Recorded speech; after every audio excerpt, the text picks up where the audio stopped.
As the start time approached, the intense heat at Grant Park bore down on the stage, where 52 musicians from the Chicago Philharmonic were meticulously tuning their instruments and warming up.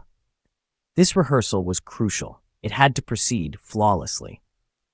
The Philharmonic received their sheet music 2 weeks earlier, but Wednesday's rehearsal was their sole opportunity to practice with their guest artist, the Icelandic-Chinese pop sensation Laufey.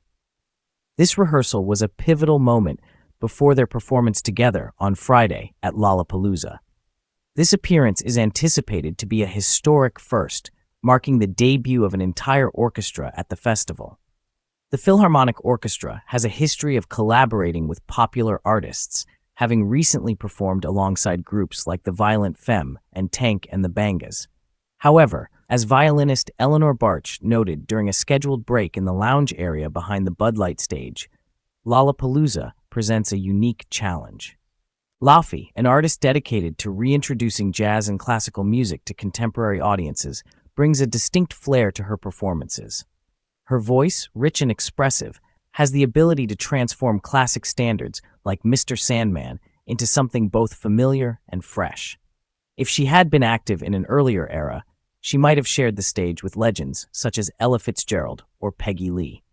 Laufey's talent extends beyond her vocal abilities. She is also a skilled pianist, guitarist, and cellist, showcasing her versatility across multiple instruments. As the rehearsal session began on a sweltering day with temperatures approaching 90 degrees, Executive Director Terrell Johnson underscored the importance of ensuring the performers' comfort and well-being. When Laufey finally took the stage, her entrance was met with light, appreciative applause, signaling that it was time to begin the performance. The integration of pop artists with orchestras is far from a novel concept. For instance, Death Cab for Cutie embarked on a notable tour in 2012 with the Magic Orchestra, while Sufjan Stevens presented the BQE, a symphonic composition centered around a controversial expressway. Similarly, the collaboration between Lady Gaga and Tony Bennett exemplifies the fusion of pop and jazz, with memorable performances such as their appearance with the Chicago Philharmonic at Ravinia. However, Laufey brings a distinct and remarkable approach to this genre-blending trend. According to Bartsch, a violin instructor at Elmhurst University who was introduced to Laufey through her students, Laufey's work stands out for its unique charm and artistry. Bartsch highlighted the deep respect that orchestras have for Laufey's musicianship and her overall vision for her performances. This admiration extends to her innovative crossing of musical genres. For Bartsch's students, seeing an artist of Laufey's caliber not only sets a high standard to aspire to, but also serves as a powerful source of inspiration. This performance is expected to attract one of the largest audiences many Philharmonic members have ever faced. Bartsch noted, "We're anticipating a massive crowd with a diverse mix of young people and attendees from various regions. This blend of audiences is sure to infuse the event with an incredible energy." It's a fascinating contrast, given that the music itself is quite reserved and subtle. During the rehearsal, the festival setup was also underway. A music supervisor meticulously followed the sheet music on an iPad, while just a few feet away from the stage, workers in bright yellow and orange vests operated a circular saw for construction tasks. The ambiance was further shaped by the constant din of street noise and the wail of sirens from the nearby streets. This combination of sounds created a vibrant, almost chaotic symphony that the performers seemed to embrace with enthusiasm. Scott Speck, the artistic director of the Philharmonic, expressed his admiration for the musicians' adaptability. "One of the things I've been incredibly impressed with is our musicians' remarkable ability to just roll with whatever circumstances arise," he remarked. This adaptability extends to the interactions with the audience as well. Unlike more formal venues such as Ravinia or Millennium Park, the crowds at Lollapalooza are known for their high energy, often screaming, shouting, and singing along. As Johnson noted, you have to be prepared for the audience's response. In traditional settings, the interaction is more about the audience experiencing the performance alongside you. However, at festivals like this, the audience actively participates with you, making the experience highly reciprocal. An hour into the rehearsal, Laufey and the Philharmonic Orchestra began working on Bored, a bonus track from Laufey's sophomore album Bewitched. This track explores the theme of disillusionment with an uninspiring partner, capturing a sense of emotional monotony. The original studio recording of Bored is characterized by its layered vocal arrangements, live instrumentation, and lyrics typical of contemporary pop music.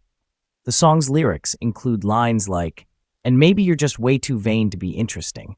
Baby, keep talking but nobody's listening. Don't mean to walk out the door, but baby, I'm bored." These lyrics convey a sense of disengagement and frustration with a partner who fails to hold one's interest. However, during the rehearsal on Wednesday, Laufey's performance, accompanied by over 50 instruments from the Philharmonic, transformed these lyrics into a powerful declaration. The live rendition imbued the song with a dynamic blend of vulnerability and strength. Laufey's grand and evocative voice, combined with the rich orchestral arrangement, elevated the lyrics from a mere observation to a compelling assertion of emotion. This live performance showcased a profound depth, balancing delicate fragility with robust intensity, thereby giving new life and dimension to the song's narrative. Violinist Lollapalooza Ashikawa views this weekend's performance as a prime opportunity to engage with newer generations of audiences. She explains, "As classical musicians, we are often trained to maintain a certain separation from our audience while on stage. This approach, which keeps us somewhat isolated from the viewers, can feel outdated. Recently, I've started to pay more attention to how the audience reacts and engages with the performance. This feedback helps me connect with them more effectively and make our interactions more dynamic." In a conversation via Zoom a few days before rehearsal, Johnson shared insights about a potential resurgence of interest in live orchestral performances, even within popular music genres. He noted, "Recorded tracks are inherently static and predictable. However, live performances offer a unique and spontaneous experience. For example, during a live performance, if an artist like Laufey decides to slightly alter the timing of a phrase or make an impromptu change, these subtle, unpredictable elements contribute to a more vibrant and genuine musical experience. This immediacy and fluidity create a richer and more engaging atmosphere for the audience." As the rehearsal neared its end, the sun was blazing fiercely at the edge of the stage, directly hitting the area where Laufey and her band, comprising a guitarist, pianist, and cellist, were set up. To shield her from the intense sunlight, stagehands quickly erected a collapsible tent, creating a shaded refuge.